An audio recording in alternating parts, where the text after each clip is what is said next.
ಇನ್ನು ಧರ್ಮಸ್ಥಳ ವಿಚಾರವಾಗಿ ಶುರುವಾಗಿರುವ ರಾಜಕೀಯ ಜಟಾಪಟಿ ತಾರಕಕ್ಕೇರಿದೆ. ಒಂದು ಕಡೆ ಬಿಜೆಪಿ ಮತ್ತೆ ಧರ್ಮಸ್ಥಳ ಚೆಲೋಗೆ ಕರೆ ನೀಡಿದೆ.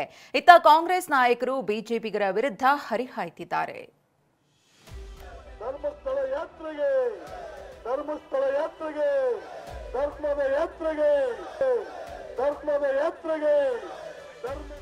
ಧರ್ಮಸ್ಥಳದ ವಿಚಾರ ಅಸ್ತ್ರ ಮಾಡಿಕೊಂಡಿರೋ ಬಿಜೆಪಿ ಸರ್ಕಾರದ ವಿರುದ್ಧ ತಿರುಗಿ ಬಿದ್ದಿದೆ.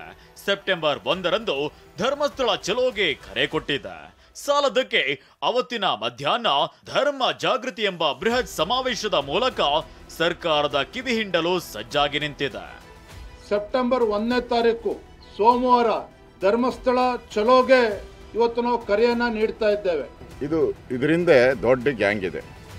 ಈಗ ಬುರ್ಡೆ ಮನುಷ್ಯ ಸಿಕ್ಕಾಕೊಂಡಿದ್ದಾನೆ. ಮಾಸ್ಕ್ ಯಾರು ಹಾಕಿಸ್ತಾರಲ್ಲ, ಮಾಸ್ಕ್ ಹಾಕ್ಸಿರೋರೇ ಸರ್ಕಾರ.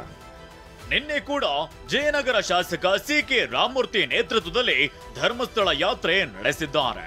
ಬೆಂಗಳೂರಿನ 5 ಕ್ಷೇತ್ರಗಳ ಮುಖಂಡರು 300 ಕಾರಿನಲ್ಲಿ ತೆರಳಿ ಧರ್ಮಸ್ಥಳಕ್ಕೆ ನೈತಿಕ ಬೆಂಬಲವನ್ನ ಕೊಟ್ಟಿದ್ದಾರೆ. ನಿನ್ನೆ ಮಂಗಳೂರಿನಿಂದ ಕಟೀಲು ನೇತೃತ್ವದ ತಂಡವು ಧರ್ಮಸ್ಥಳಕ್ಕೆ ಭೇಟಿ ನೀಡಿತ್ತು. ಬಿಜೆಪಿಗೆ ಜೆಡಿಎಸ್ ಕೂಡ ಸಾಥ್ ಕೊಟ್ಟಿದೆ.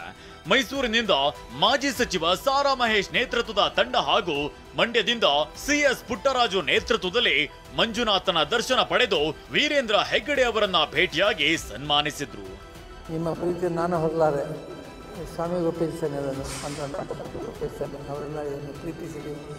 ಯಾರು ಪ್ರೀತಿಯಿಂದ ಹೃದಯ ಒಳ್ಳೆಯ ಆನಂದದಿಂದ ಯಾರು ಗೌರವಿಸಿದರು, ಯಾರು ಕ್ಷಮ ಬಗ್ಗೆ ಕ್ಷೇತ್ರದ ಬಗ್ಗೆ ಗೌರವದಿಂದ ಅವರೆಲ್ಲರಿಗೂ ಕೂಡ ಶ್ರೀ ರಂಗನಾಥ ಸ್ವಾಮಿ ಅಪ್ಪಸ್ವಾಮಿ ಒಳ್ಳೇದು ಮಾಡಲಿ. ಮುಂದಿನ ದಿನಗಳಲ್ಲಿ ಸಮಯ ಬಂದಾಗ ನಾನು ಮಾತಾಡ್ತೇನೆ. ಸಮಯ ಬಂದಾಗ ನಾನು ಸಂದೇಶ. ಇನ್ನು ಕಮಲ ಹಾಗೂ ದಳನಾಯಕರ ಧರ್ಮಸ್ಥಳ ಯಾತ್ರೆ ಬಗ್ಗೆ ಪ್ರತಿಕ್ರಿಯೆ ನೀಡಿರುವ ಗೃಹ ಸಚಿವ ಪರಮೇಶ್ವರ್, 100 ಅಲ್ಲ 500 ಕಾರುಗಳಲ್ಲಿ ಹೋಗ್ಲಿ, ಸಮಯ ಬಂದಾಗ ನಾವು ಹೋಗ್ತೀವಿ ಅಂತ ಹೇಳಿದ್ದಾರೆ. ಅವರು 100 ಕಾರ್ ಅಲ್ಲಿದ್ರೆ 500 ಕಾರ್ ಕರ್ಕೊಂಡು ಹೋಗಿ ಮಂಜುನಾಥನ ಆಶೀರ್ವಾದ ಪಡ್ಕೊಂಡು ಬರಲಿ.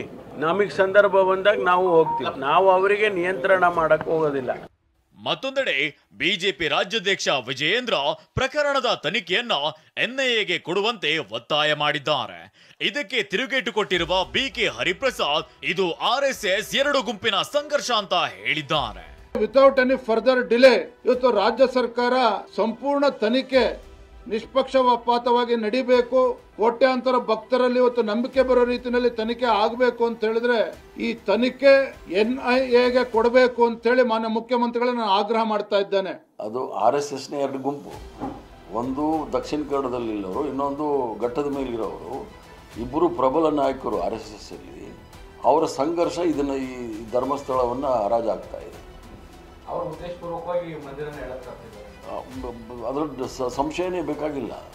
ಸದ್ಯಕ್ಕೆ ಈ ಜಟಾಪಟಿ ಮುಗಿಯುವ ಲಕ್ಷಣಗಳು ಕಾಣ್ತಿಲ್ಲ. ಪ್ರಸನ್ನ ಗಾಂವ್ಕರ್ ಜೊತೆ ಈರಣ್ಣ ಬಸವ, TV9 ಬೆಂಗಳೂರು.